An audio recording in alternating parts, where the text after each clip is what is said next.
Hello, and thank you so much for joining for this special episode of the E&M Pod. Today, we're going to try to procure more energy for you. I know we have daylight savings time coming up, and we're going to be talking tips for every type briefly today so that you can truly find the ways that you thrive the most. And I know this will help you in a relationship too, because when we come to our relationships in adulthood with a little less energy after the honeymoon stage, or let's say after the kid phase, or during the kid phase, it's not easy to come up with sexual instinct vibes. It's not easy to come up with social vibes or even healthy self pres vibes if you're exhausted. So, I'm going to give you some tips for you to help you to make sure that doesn't happen as much. And the first one I'm going to start with today is just taking a 4 minute or 5 minute rest whenever you need just a micro nap, just to shut your eyes. I used to talk about this on the pod a lot. I don't always need that if I don't eat as many carbs in the midday, but today I needed it. And it was such a gift to me to just take 4 minutes. I put my timer on, I put Alexa on for rain sounds, and it was a delight in between homeschooling Jack and talking about Napoleon and then coming into our space of a client and a phone session. I just felt like it was such a better time because of that little 4 minute rest. So I hope that you too allow yourself little breaks, even if it's just that 30-second closing eyes or taking some deep breaths. It matters. You matter and you're worth it. And of course, we know the baseline also for healthy relationship window of tolerance is getting those precious date nights in and also making sure that you're taking some time so that you can replenish and have room for that sexual instinct and that social instinct with other couples, with your friends. And of course, as we talked about Monday, with even showing RNA markers in a positive direction when we serve and help others more than just self care. So we're all about that. And I know daylight savings is coming up. So now we need to give you a little more energy so you can do all that. So I'm excited to share that with you. Only announcements I have for today are be on the lookout for your NEA Summit. That is right now happening. So I'm not going to go into that, but I hope you're enjoying it and me too, because I'm talking about this just as it starts. But I'm really excited to dig in with you and to learn from others. And I'm also so honored to be there sharing. I also wanted to let you know that we have our special Wednesday Deeper Dive podcast.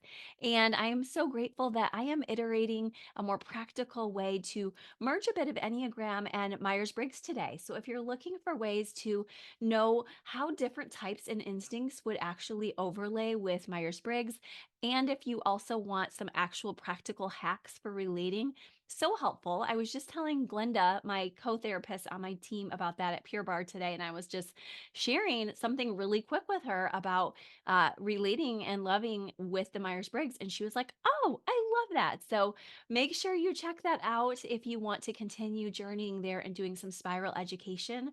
My number one goal for you here, there, and everywhere I teach is for you to, yes, have some concepts. And yes, perhaps sometimes to co regulate, but also more than anything, to give you practical relationship tips so you can thrive. So that's what I'm doing on that deep dive for you today, even if it's a system you're not usually used to.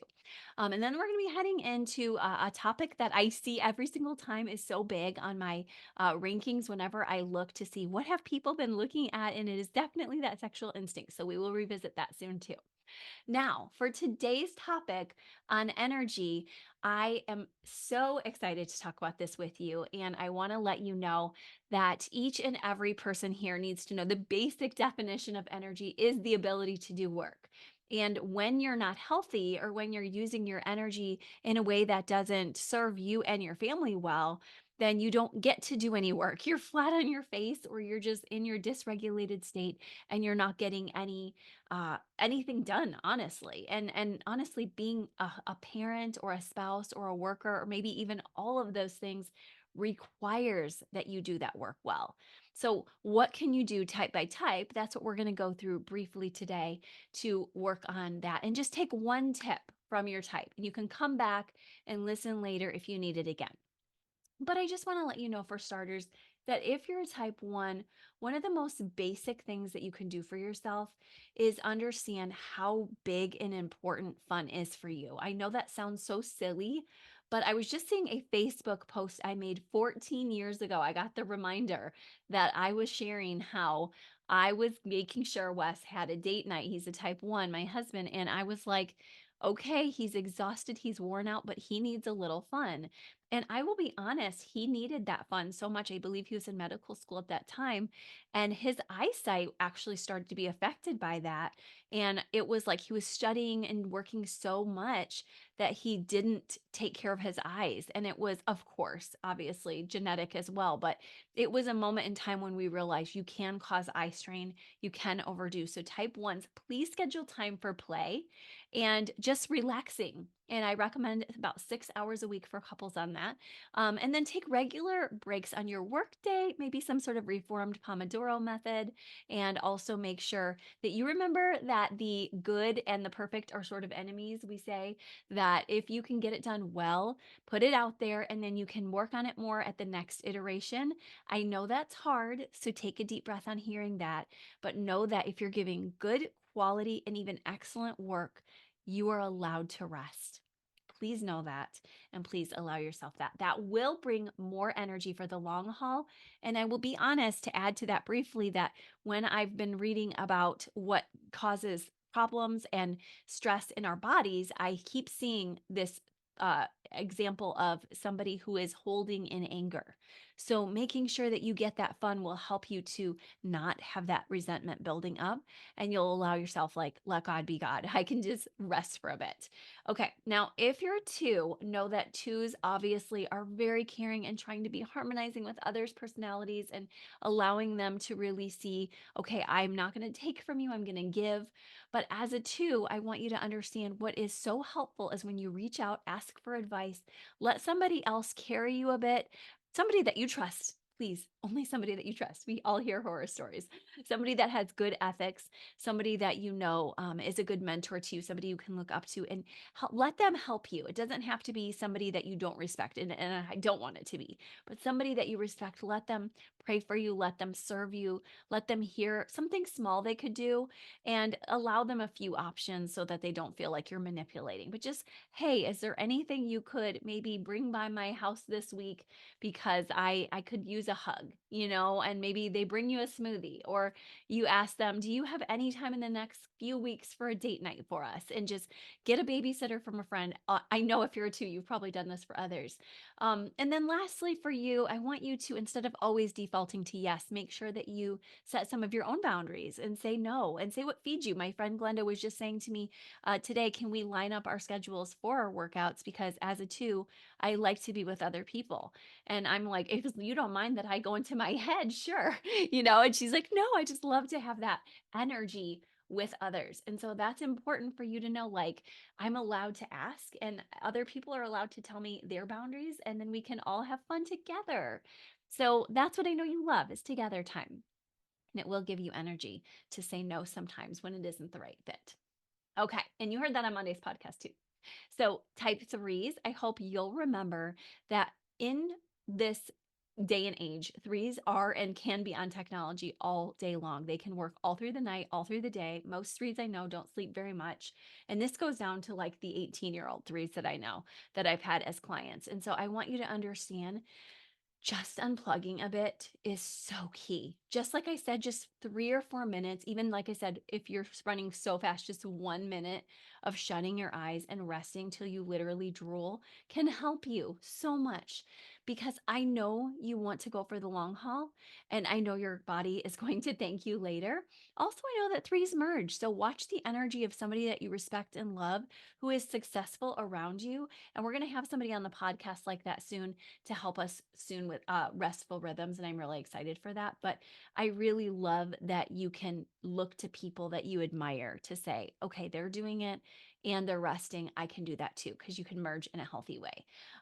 Also, taking the breaks is important for you too, as well as looking ahead. I know you're good at this already, but looking ahead to say, you know, why am I doing this? And if it's because you want your kids to enjoy something later or your spouse, allow yourself to come a bit more into the now and say, you know what? I don't have tomorrow promised, but what I do have is today. So allow yourself to plan for some fun things that engage you enough for now so that you're not on tech the whole time and maybe leave the phone in the car locked up while your spouse takes theirs so that you can hold yourself to just being present and that will energize you. Okay, now if you're a Four, I know energy can feel very inward for fours, and it's so important that you allow yourself some healthy flow in your day. And I won't say as rigid of a schedule if you're a four, but some healthy flow where there's a really nice balance of time to contemplate and do art and think or do some body work, as well as some focus time on what you need to do. And don't tell yourself the story that you're not allowed to take a break, and also let yourself know that when you are feeling that melancholy, you can allow it to turn into some tears. I hope I've talked about that in other episodes so that you can shift into action. And so it starts with this melancholic thought, but then you allow yourself to say, you know what, I'm going to allow myself to feel. I may need a song to do that. I may need some journaling. I may need to dig even a little deeper than I normally do. But once you allow the feelings to flow, that way you can release and then you can come back into doing, like, okay, I'm getting up, I'm washing my face. We hear about this from King David. I use that as an example a lot if you know the Old Testament, because I think David had a lot of four traits, and yet he was also able to grieve and then move forward. Now, routines are important. Like I said, if it's too rigid, it can be a turnoff, and a four can drive into their one so hard that they lose their fourness. So I love to see healthy rhythms whenever possible, not like super strict. Okay. Now, fives, you guys can overthink, and that mental energy can burn a lot of your stamina. And so there's very little ability to do relationship work after you've burned it all up with other things. So allow yourself to give yourself time to contemplate and make your decisions, but also allow yourself to notice, when am I actually activated with some body energy? Maybe first thing before you get on that computer, or maybe right after work, you now develop a routine. I've had five clients do that where they're like, I literally have a different route I leave my home office from, and then I go right to my home gym, or I leave and go out to the gym. And it's beautiful to see the routines that are developing and how much energy can come when you do leave that tech world behind. But it does take that transition time and the ability to context switch. So take a lot of deep breaths, context switch, and give yourself a little time to set the boundaries you need to. And if you're with this person, you guys might remember when Dr. Anita Coonley came on and talked about the personality type called the security guard. If you don't remember that episode, go back to it or get her book on the four relationship styles and make sure you get it, because she did a fantastic job of letting us know that fives do need to pull back. So she didn't use the five language. She used the security guard, but it was five. Okay. Not all fives, but most fives. Okay. Now, Enneagram sixes, we know that you have a struggle with having so much energy that it can feel like control to your spouse or partner. It can feel like you do not let them off the leash that keeps you safe. And so you need to allow them to have who they are, also take some leadership positioning. And that might mean you have a spouse with a heart of love, or you have a spouse with a body. Of course, you all have a body, but you know what I mean? A body presentation. And so allow them to take you on a journey that you would not normally take when you're negatively chaining the what ifs. And if they want to talk about what's happening in the here and now, or go into the sensing, or if they want to do some heart work with you, I encourage you to go their route, not just pull them to yours. I also encourage you to get in your feelings. Just like I said, to type fours, to really get in them. You may say, well, we are already reactive types, and I know that, but getting into your feelings and allowing that good cry can help you a lot.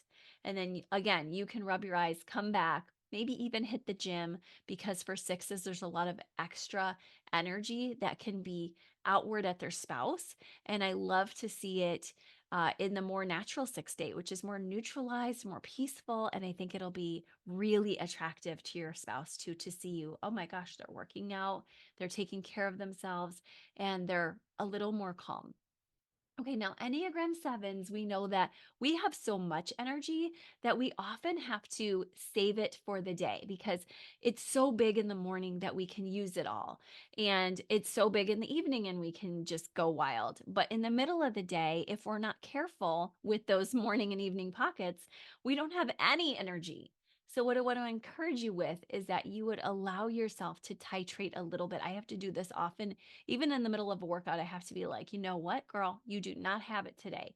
you are not going to make it the long haul. And if you are in touch with your interior, which a lot of sevens aren't, but if you're starting to be and you're starting to listen and notice your body and what it's telling you, you'll be able to notice, okay, I don't have what it takes today to be this active or to be this vocal. When I was with Jack on Monday at our gig, I was sharing about how he had this acting gig. It was really fun, but after about several hours, I said, I've got to start getting a little bit lower key, because we were talking Enneagram, and I found out the couple that was the producer and the talent scout. I was like, oh my gosh, they were a 1-2 couple, so dear, so cute. And hello if you're listening, because they heard about my podcast and they had already had done Enneagram work. And I was like, you know what? Like, this is a great time, but I need to save a little bit more energy. I knew I was going to have a client at 5:30. I knew we were wrapping at 4. Of course, we took a little longer, but it was like, this is going to be a big day. And so I need to make sure that I don't burst with all of the energy right now. So I totally went into 5 for the last few hours of that, just allowed that space of quiet. You can do it. I know it doesn't feel natural. Also, I want you to know that try to avoid stimulants like caffeine because they will just crash you. And I also understand that you might feel like you need them a little bit. So I'll trust you with that, but just allow yourself to find your body's natural rest rhythms. Like I said, the micro nap versus counting on caffeine because it might take you too high. Okay, now Enneagram 8s, again, a lot of big energy here, but I also know that you do beautifully when you have a safe retreat space. Sometimes that's into your phone, sometimes that's just into a nap, sometimes that's into research. I want you to find that space and allow yourself to recharge with joy versus recharging with resentment that nobody can keep your pace. And I don't want you to avoid recharging because I also know that's a temptation for 8s who have more body energy than really a lot of the other types. And so it's a great thing, but you could also use so much that you never rest. And I've heard that from other people who are fitness coaches to say sometimes their 8s do not know when to stop. And I know that's very key and critical that you allow yourself a healthy rest and also allow yourself to bring some healthy intention into your schedule. So give yourself time to work on projects that are meaningful and feel free. I think you do this already well as an 8, but you have such a helper gift that I'm going to say it anyway. Feel free to say no. I know everybody expects you to show up 24/7 all the time on, but I want you to feel free to set your boundaries just as I said to 2s. And that will help you to maintain more even energy. And understand your family doesn't share the same style, but you know that. We've talked about that before. Okay, now last but not least are 9s, and you guys really need energy. I know that many times once you're activated in your body work, you get it. And that is absolutely certain. I was talking to somebody on a radio program about that who was a call in person recently, and she was saying, oh my gosh, she didn't barely know anything about Enneagram, but she was a 9. And she's like, oh, I feel so much better when I get my brisk walk in. And she was sharing how she was in the perimenopause years, and she's like, I am taking it all out on my husband.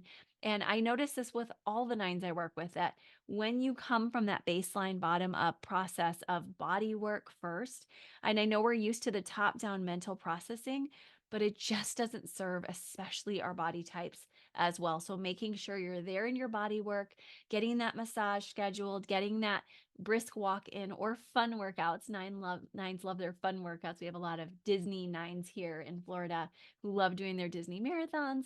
Whatever it is, you guys are so strong. And I want you to allow yourself to wake up to your strength. And then you will find you have so much more energy than you realize. And once you get a 9 moving, as many of you know, with this neutral energy that can be dormant for a while and potential energy, oh my gosh, boy, do they get kinetic and they can beat all of us. I know every time I go running with my daughter Melody, it's so funny because I'm like going the whole time, like I said, as a 7, like full speed. And I mean, for me, full speed is not that fast, but like it's so funny that every time it never fails. At the end, she's racing past me, and I'm like, "Oh my gosh, you guys have so much like inside of you." So I believe in you. I know you can come away with this great reminder that is not hurtful to you, but just a beautiful reminder because you deserve it and you're worthy of it. Even if you're injured right now, do what you can so that you can find that. And avoiding procrastination will be huge too, so that you just do it when you schedule it. You know how I said to some of the other type schedules won't move you as much. With 9, schedules are your best friend because they keep you on track. So write one up and allow it to have some healthy rhythms with the body work in the spaces of the day that you know you need it. And here for 9, I am going to say coffee is your best friend. Sometimes early rising can be a great gift to nines. And so many of you are probably shocked to hear that. And my daughter, being only 16 right now, Melody, she needs more sleep. So I don't force that on her at all. But I know a lot of healthy nines who get up really early. And I told Melody, when you're a mom, you might do this. It's cherished time for these moms because they're like, it's very hard to get up, but it's my time for my comfort, for my rest, for my coffee, and for a bit of fitness. And it's just glorious. And Melody gets plenty of that in all her dance and theater classes. So make sure you take care of you. Now, I'm just going to remind everybody, take one tip from today. It might have even been a tip you heard from another type or one of the general tips I gave at the beginning.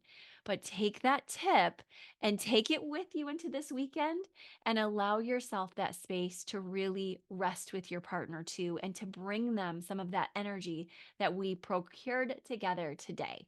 So join me on the Myers-Briggs deep dive if you want to get a little bit more information, and also at the NES Summit this week. So glad to talk to you today. Talk to you soon. Bye-bye.